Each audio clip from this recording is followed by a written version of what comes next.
The film begins with a beautiful woman named Charlie, the founder and CEO of a prominent fashion company in the US recently. She's caught the attention of the media as people have grown curious about her love life, especially since she separated from her husband 2 years ago. Since becoming a widow, Charlie has had a few romantic relationships, but they all eventually ended in failure. The media is constantly trying to uncover the identity of her new boyfriend, but Charlie prefers to remain silent, saying that for now, she wants to focus on her business, which is currently on the rise. After a media interview, Charlie receives a phone call from her friend and business partner, Laura. During the call, Laura brings up the company's fashion designer, a man named Godfrey, emphasizing that he has great potential. However, Charlie, who is also the majority shareholder of the company, disagrees and believes Godfrey is not a good designer. Despite Charlie's opposition, Laura insists on keeping Godfrey, arguing that he is one of the company's co-founders and has a say in decision-making. When Charlie returns to the office, she receives a report that Godfrey entered her office without permission and used her computer. This enrages Charlie, and she immediately fires him. This action infuriates Laura, who is upset that Charlie made such a decision without consulting her. In fact, over the past year, Charlie has repeatedly made unilateral decisions, and Laura feels increasingly ignored. During a company meeting, Charlie once again announces the launch date of a new product line without discussing it with the team. This leads to a heated argument between her and Laura.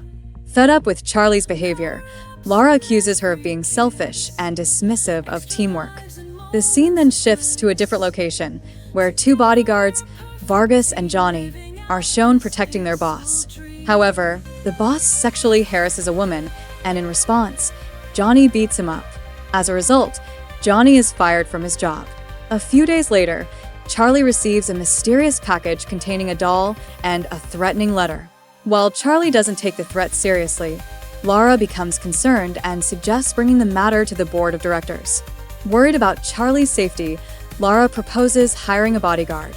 Charlie, however, refuses, not wanting to feel scared or restricted. Still, Laura tries to persuade her, explaining that the bodyguard would only be a temporary measure, just until the police can resolve the situation. The next day, as Charlie is about to leave for work, he suddenly spots a suspicious-looking man in his yard. Terrified, he immediately calls the police to report the incident, assuming the man is planting a bomb under his car. Before ending the call, he sprays the man in the face with pepper spray, unaware that the man is actually Johnny, a bodyguard hired by Laura to protect him. Johnny introduces himself and explains that he was employed by Laura for Charlie's protection. Charlie is skeptical at first, but after hearing his explanation, he eventually accepts that Johnny is indeed his personal bodyguard.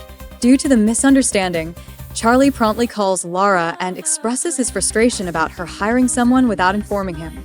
However, since Laura has already signed a contract with Johnny, Charlie reluctantly agrees to give Johnny a chance, on a trial basis for just 2 days. Once the misunderstanding is cleared up, both apologize to each other. Johnny also admits he should have contacted Charlie before starting the job. Charlie asks Johnny to come along with him, but firmly insists he sit in the passenger seat, because Johnny is not his chauffeur. On the way, Charlie asks Johnny whether he's one of those bodyguards who would be willing to take a bullet for their employer. Realizing it's a kind of test, Johnny talks about his commitment to his duty and emphasizes that he always performs his job with precision and seriousness. A few moments later, they arrive at a hospital. Charlie tells Johnny to stay in the car and doesn't allow him to come inside. But Johnny, feeling responsible for Charlie's safety, follows him anyway and sees Charlie speaking with a doctor about the treatment costs for a young cancer patient. When Charlie finishes his visit, Johnny starts to wonder if Charlie himself might be ill. He admits that he followed him because he didn't want to risk being blamed by Laura or the board of directors if anything were to happen to Charlie. Aside from his sense of duty, Johnny explains that seeing sick women makes him uncomfortable, as his own mother passed away from leukemia.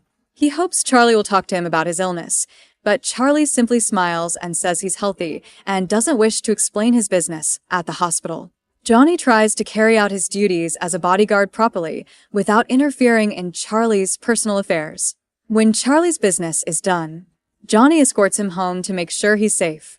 At the end of the day, the two share a light joke as they say goodbye. Still, Johnny's curiosity about Charlie doesn't go away. He returns to the hospital to try and find out more about him, but the doctor refuses to reveal any information.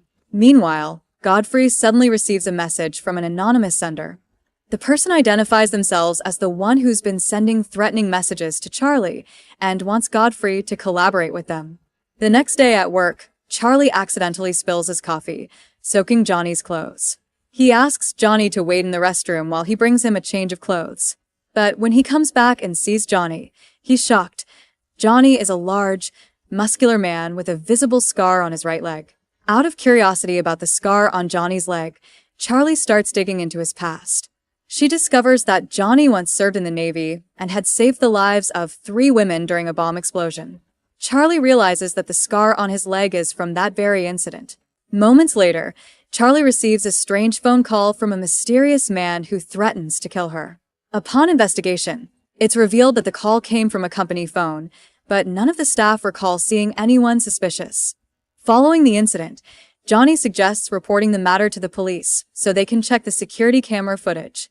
Laura, worried about Charlie's safety, advises her to stay home and rest for a few days. She also asks Johnny to stay with Charlie during this time and protect her. On their way back, Johnny asks Charlie if she suspects any of the employees might hold a grudge against her. At first, Johnny suspects Godfrey, a recently fired designer, but Charlie dismisses the idea, saying Godfrey would never dare do something like that. Johnny then wonders if Charlie's ex-husband might be involved, but she explains that their divorce was entirely amicable. During the conversation, Johnny brings up Charlie's love life and suggests that she might be afraid of getting into a new relationship because of the pain from her past marriage. This comment hurts Charlie, and she asks Johnny to pull over. To prove she's not afraid of love, Charlie suddenly kisses Johnny. But Johnny doesn't respond with warmth. He coldly says she's just trying to deflect from the real issue. His words upset Charlie even more. Johnny quickly apologizes, explaining he didn't mean to hurt her feelings.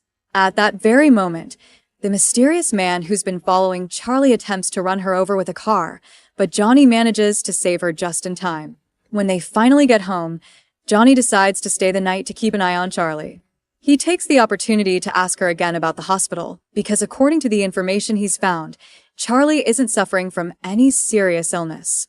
Now that she trusts him more, Charlie opens up. She's been secretly paying for the treatment of a former employee's child, a young boy battling bone cancer. She explains that the company isn't obligated to help, but her heart went out to the family, so she decided to step in personally. After this confession, the conversation shifts back to the kiss they shared. This time, Johnny admits that he also feels lonely, and he kisses Charlie himself. Unlike the first time, this kiss is mutual, and they both get lost in their emotions. In another scene, it's revealed that Laura was behind the car attack. She had ordered Godfrey to run Charlie over that night. Godfrey reports that he failed because Johnny saved Charlie and even fired a shot at his car. Godfrey, who isn't inherently a bad person, decides he no longer wants to be part of Lara's schemes. He doesn't want to become a fugitive. But Laura, having anticipated this, kills him with a gun identical to Johnny's, planning to frame Johnny if the police investigate. The next day, when Charlie and Johnny arrive at the company, Laura greets them with a distressed face and informs them that Godfrey has been murdered. They then watch the news of Godfrey's death on TV, at which point Charlie suddenly remembers a car that nearly ran him over the night before as he was returning home. Moments later, police officers arrive at Charlie's company to investigate Godfrey's murder. Armed with a search warrant, they seize Johnny's gun and prepare to question both Johnny and Charlie about the incident. During the interrogation, the officers try to gather information about their whereabouts on the night of the crime. Both Charlie and Johnny honestly say they were at Charlie's house that night, but unfortunately, there are no witnesses to confirm their alibi. Based on evidence found at the crime scene, the police conclude that the bullet which struck Godfrey's car might have been fired from Johnny's gun. Johnny denies the accusation, but the officers raise an even more dangerous theory.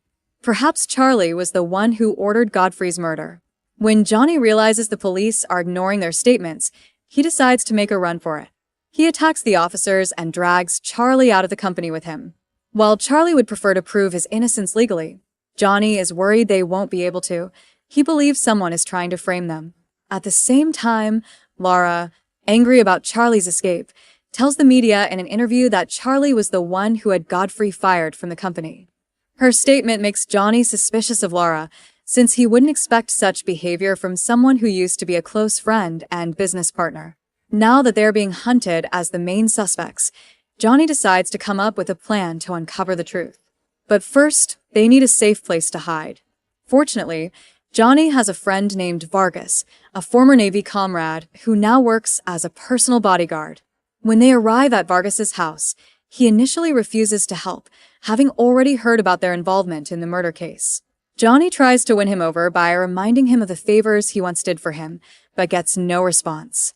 In the end, Charlie offers a substantial amount of money. That night, Vargas receives a call from a creditor demanding repayment.